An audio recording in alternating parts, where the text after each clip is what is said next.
El día que perdí mi trabajo, mi hijo me dijo que solo era una carga, y me echó como si fuera basura. Esa frase aún arde en mi pecho. No porque fuera gritada. No porque alzara la voz. Sino porque lo dijo tan calmadamente. Como si yo fuera un viejo sofá que ya no necesitaba. Recuerdo esa noche como si hubiera pasado hace 5 minutos. La lluvia caía a cántaros. La habitación del motel olía a moho y humo de cigarrillo. Me senté al borde de la cama, aún con mi ropa de trabajo, sosteniendo una bolsa de plástico con todas mis pertenencias. Un par de zapatos. 2 camisas. La foto de mi difunto esposo. No lloré de inmediato. Era demasiado para sentirlo todo a la vez. Solo, me quedé ahí. Congelada. El silencio era ensordecedor. Y por primera vez en mi vida, me di cuenta. No tenía a dónde ir. Después de todo lo que le di. Después de cada noche que me salté la cena para que él comiera. Después de cada factura que pagué sola cuando su padre se fue. Me miró a los ojos y dijo, no eres mi responsabilidad. Pensé que ese era el fin de mi historia. Pero no lo fue. Corte a hoy. Salgo de un coche negro, mis tacones resuenan contra baldosas de mármol. Aretes de diamantes. Labial rojo. Bolso de diseñador. Ahora la gente me abre las puertas. No saben de dónde vengo. ¿Y mi hijo? Todavía no sabe de dónde saqué el dinero. Ni qué hice con él. Pero está a punto de descubrirlo. No te conviertes en una carga de la noche a la mañana. Toma años de dar, hasta que no queda nada más que tomar. Tenía 23 años cuando su padre se fue. Sin nota. Sin despedida. Solo una cuenta bancaria vacía y un aviso de desalojo 2 semanas después. Todavía recuerdo sostener a mi pequeño en la cadera, tratando de mantenerlo abrigado con mi propio abrigo, parada frente a la oficina del casero rogando por un poco más de tiempo. Tenía solo 2 años. Demasiado pequeño para entender. Demasiado enfermo para que le importara. Tenía asma severa. Pasaba más noches en urgencias que en su propia cama. Me acostumbré a dormir en sillas de sala de espera. Me acostumbré a escuchar pitidos de monitores en lugar de nanas. Trabajé en lo que pude encontrar. Mesera. Limpiadora. Lavaplatos. A veces 2 trabajos en un día, 3 en una semana. Mis manos se agrietaron por el cloro y el jabón. Mi espalda dolía. Mis rodillas cedían. Pero nunca lo dejé verme llorar. Ni una sola vez. Merecía una madre fuerte. Así que sonreía, incluso cuando pasaba hambre. Me saltaba comidas para que él comiera. Usé el mismo abrigo 5 inviernos. Pegué mis zapatos con cinta cuando las suelas se desprendieron. Pero él tuvo todo lo que yo nunca tuve. Zapatos nuevos para la escuela cada año. Libros. Juguetes. Pasteles de cumpleaños con glaseado de verdad. Me aseguré que nunca se sintiera pobre. Aunque lo estuviéramos. Eventualmente, tuve suerte. Una amiga me habló de un trabajo de limpieza, muchas horas, pero buen sueldo. La mujer se llamaba Doña Clara. 80 años. Elegante. Astuta como pocas. Empecé limpiando su casa en Sevilla. Pero con el tiempo, me dejó entrar. Le gustaba mi té. A mí me gustaban sus historias. Pasamos cumpleaños juntas. Navidades también. No tenía hijos. Creo que me vio como algo más. Y, honestamente, lo necesitaba. Nunca tuve una figura materna propia. Me pagaba bien. A tiempo.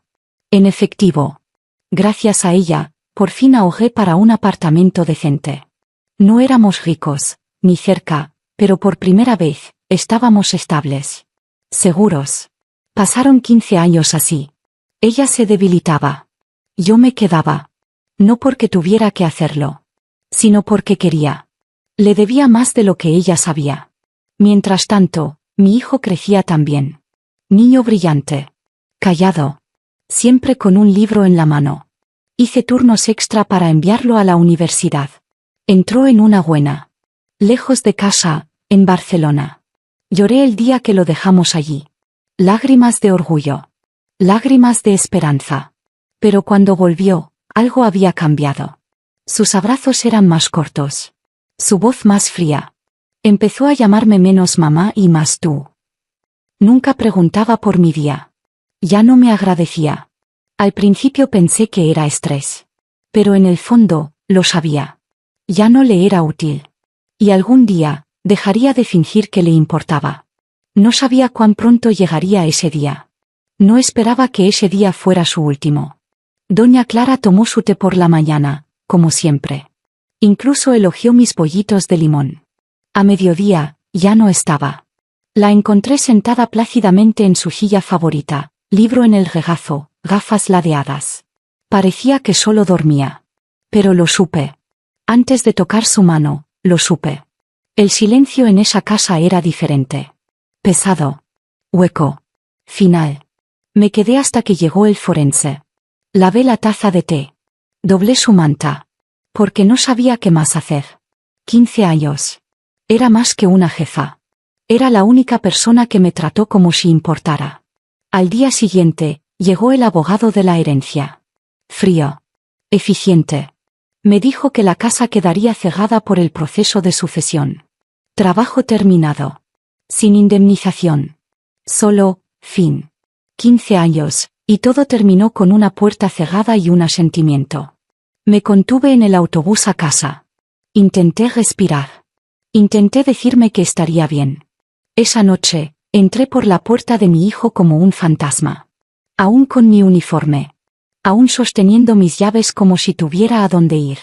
Él no levantó la vista de la tele. Su esposa puso los ojos en blanco.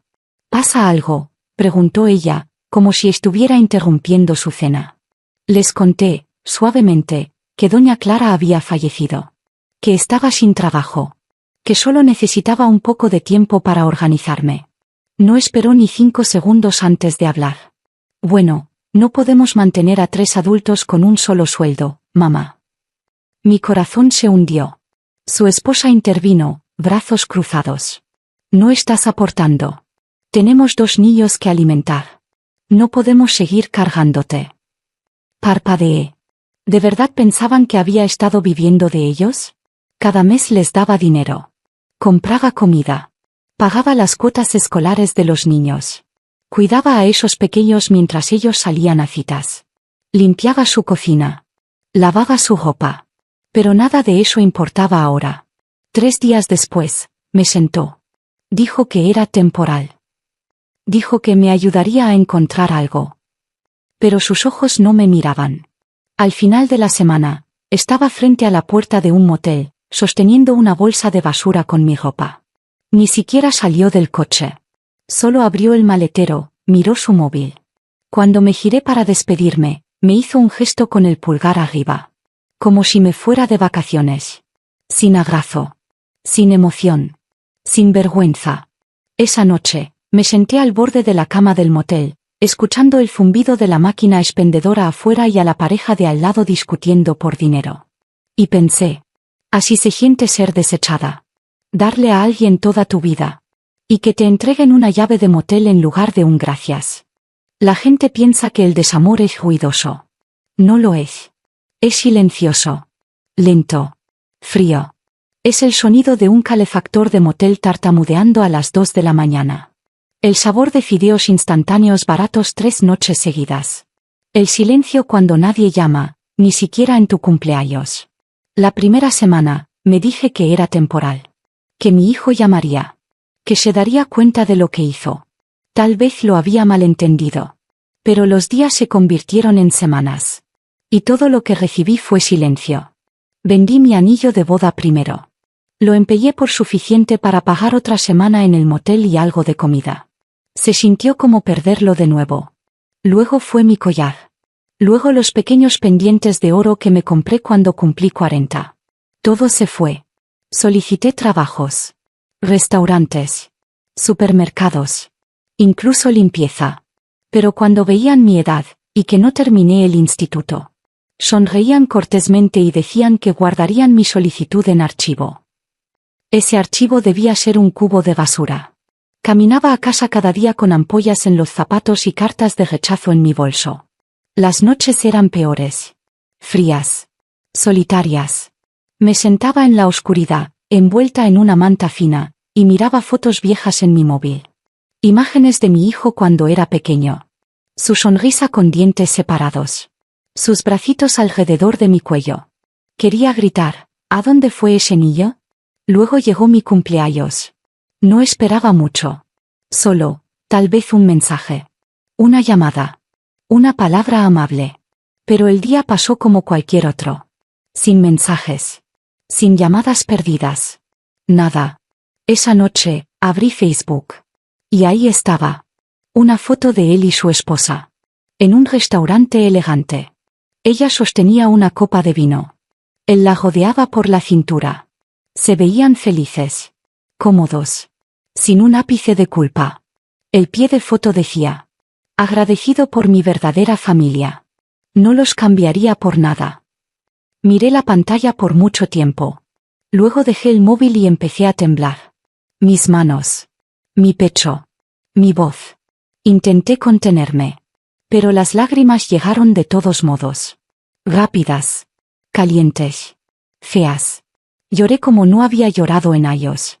El tipo de llanto que te vacía. Que te deja hueca. Y en algún momento de ese instante roto, susurré. Le di todo, y ahora no soy nada para él. No era solo desamor. Era borrarme. Como si nunca hubiera importado. Como si nunca hubiera existido. Pero aquí está la cosa sobre tocar fondo. No hay otro lugar a donde ir, más que hacia arriba. Habían pasado 4 meses desde el motel. 4 meses de sobrevivir a duras penas. De silencio. De vergüenza. De ser invisible. Dejé de contar los rechazos. Dejé de revisar mi móvil. Incluso dejé de esperar.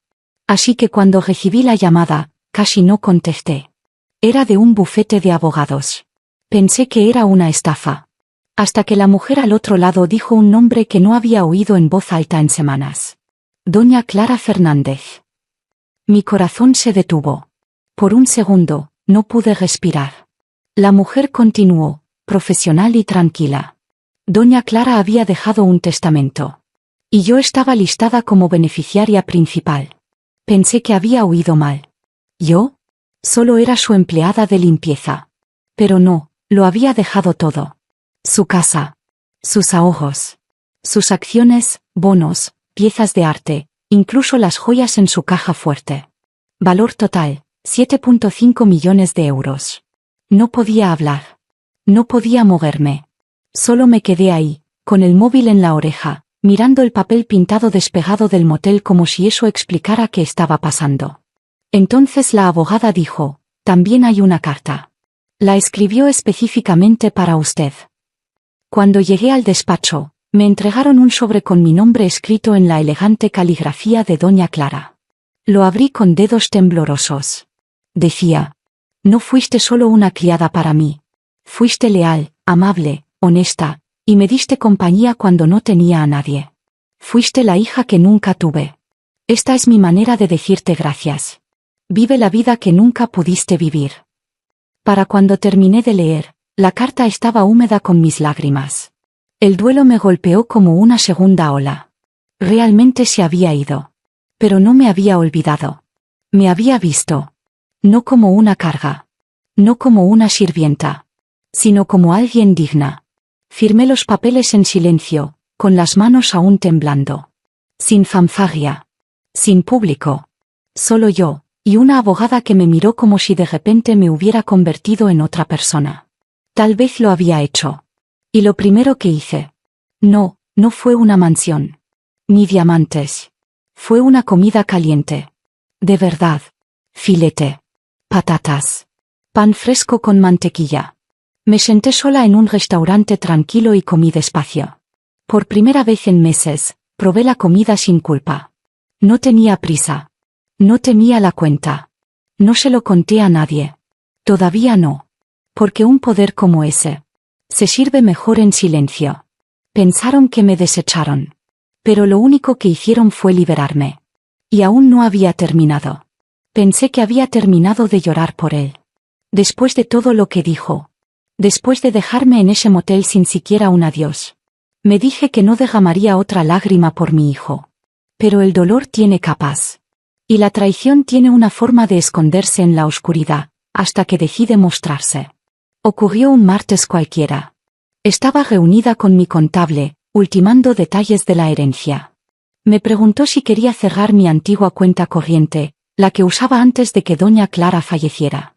Casi dije que sí. Pero algo me dijo que revisara el historial primero. Solo por si acaso. Así que lo abrimos en su portátil. Y ahí estaba. Un retiro. 12,000 euros. Desaparecidos. 3 días antes de que mi hijo me echara. Mi estómago dio un vuelco. Nunca lo autoricé. Nunca lo retiré. Pedí al banco que lo rastreara. Misma dirección IP. Misma ciudad. Mismo apellido. No quería creerlo. Pero en el fondo, ya lo sabía. Él lo tomó. Robó lo último de mis ahorros antes de desecharme. Y empeora. Abrí Facebook esa noche. Su esposa acababa de subir fotos nuevas. Estaban de vacaciones. Un yate. Cócteles. Platos de cena de 5 estrellas. Ambos sonriendo como si hubieran ganado la lotería. El pie de foto decía: por fin tomándonos tiempo para nosotros. Nos lo merecemos. Ese dinero era mi fondo de emergencia. El dinero que iba a usar para sobrevivir. Para comer. Para mantenerme caliente. Para vivir. Ellos bebían champán mientras yo comía fideos rancios. Reían en un yate mientras yo lloraba en una cama de motel. Se bronceaban bajo el sol mientras yo empeñaba mi anillo de boda para pagar el alquiler. No solo me dio la espalda. Me robó. Y luego me culpó por necesitar ayuda. Me quedé mirando la pantalla, mi corazón latiendo, no de tristeza esta vez, sino de rabia. Esto no era solo negligencia. No era solo distancia. Era crueldad. Calculada. Limpia. Fría. Esa noche, no lloré. No grité. Solo me senté en el silencio y lo dije en voz alta por primera vez. No es solo egoísta. Es cruel. Y ese fue el momento en que cambié. Algo dentro de mí se endureció. No amargura. No ira. Claridad. Enfoque. Porque ahora sabía la verdad. No cometió un error. Tomó una decisión. Y ahora, yo también lo haría. No lo confronté. No llamé. No grité. La venganza no siempre es ruidosa. A veces, la venganza más silenciosa corta más profundo. Lo primero que hice fue contratar a un abogado. No cualquier abogado. Uno de los mejores de la ciudad, discreto, implacable y valiendo cada euro. Empezamos con lo básico. Congelé todas las cuentas conjuntas que alguna vez compartimos. Incluso la que probablemente olvidó que existía. Tenía solo unos cientos de euros, pero el mensaje era claro. Ese pozo se secó. Luego pasé a la fase 2. Algo poético. Algo perfecto. Averigüé dónde él y su esposa estaban alquilando. Un edificio de apartamentos de gama media en el centro de Madrid.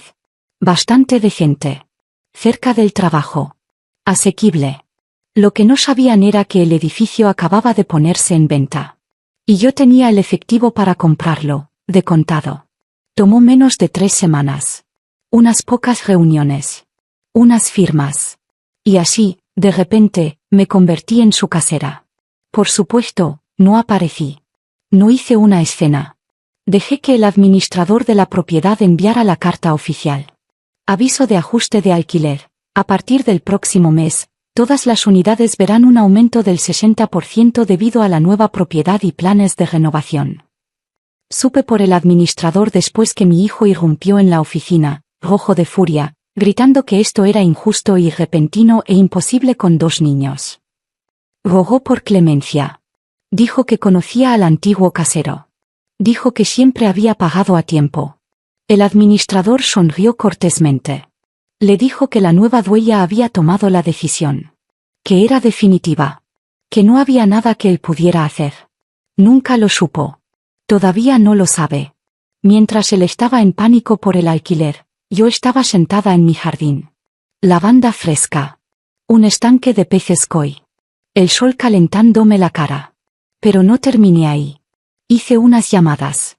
Contacté con organizaciones que ayudan a madres solteras a levantarse. Mujeres como yo solía ser. Olvidadas. Sobrecargadas. Solas. Doné 100,000 euros. Anónimamente. Sin placas. Sin prensa. Sin crédito. Solo una onda silenciosa de ayuda moviéndose por el mundo. Y luego, finalmente, envié un último regalo. Un sobre pequeño y sencillo. Sin remitente. Dentro, puse 3 cosas. Primero, una copia del testamento de Doña Clara, con la página que me nombraba única beneficiaria resaltada en amarillo. Segundo, una foto mía frente a mi nueva casa. Elegante. Fuerte. Sonriendo. Una mujer que había sobrevivido a la tormenta, y salió brillando. Y tercero. La chequera vacía que él había robado. La que usó para tomar mis últimos 12,000 euros. Dejé la última página en blanco, con una nota adhesiva. En mi letra, escribí. Ya tomaste todo. Ahora no queda nada para ti. No lo firmé. No tenía que hacerlo. Él sabría. Y en algún lugar, en ese momento, espero que lo sintiera. No solo el dolor de perder dinero o comodidad, sino el peso de perderme a mí. Mi nuevo hogar es silencioso de todas las maneras correctas. Sin gritos. Sin juicios. Solo olas, viento y alguna gaviota ocasional que aterriza en el balcón. Está justo al lado del mar, en la costa de Málaga. Paredes blancas. Ventanas grandes. Puedes ver el amanecer desde la cocina y las estrellas desde la bañera. Algunas mañanas, tomo té con los pies en la arena. Otros días, doy largos paseos y sonrío a extraños que no saben nada de mi pasado. Y me gusta que sea así. Río más ahora. No esa risa nerviosa que fingía frente a la esposa de mi hijo. Risa real. Del tipo que te llena el pecho y arruga tus ojos. Hay flores frescas en cada habitación. Libros apilados en las mejitas de noche. Un jardín que planté yo misma, donde nada se apresura y todo tiene tiempo para florecer. A veces me pregunto si él alguna vez lo descubrirá. Si conectará los puntos. Se dará cuenta de que la mujer que él desechó terminó siendo la dueña del edificio donde vive. Que mientras él lloraba por el alquiler, yo reconstruía mi vida, una victoria silenciosa a la vez. No se ha disculpado. Pero ya no estoy esperando. Esa parte de mí, la que suplicaba ser amada por él, se fue. Y en su lugar está una mujer que finalmente, de verdad, entiende su propio valor. Le di todo. Cada hora. Cada pedazo. Cada sueño. Y cuando no me quedó nada que dar, él me mostró exactamente quién era. Así que lo dejé ir. Me desechó porque pensó que estaba arruinada. Ahora sabe lo que realmente cuesta, perder el amor de una madre.